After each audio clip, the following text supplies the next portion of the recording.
برای اپ زدن آنفوی 2G ابتدا نرم افزار مربوطه رو روی سیستم نصب میکنیم. بعد باید به ترتیب VOS، خود اپ و فونت دستگاه رو انتخاب کنیم. بعد که انتخاب کردیم باید کام دستگاه رو با کام آن سیستم مچ کنیم. میایم دستگاه رو تو حالت بوت، حالت دانلودی، سیستم هم باید بشناستش.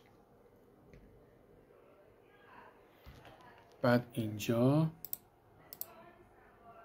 کام 4 سیستم منه، حالا شاید سیستم شما فرق کنه. بعد که شناخت دانلود میزه. این 3 مرحله باید کاملا تموم بشه. بعد دیگه 100% که تموم شد اپ پاسارگاد میاد بالا.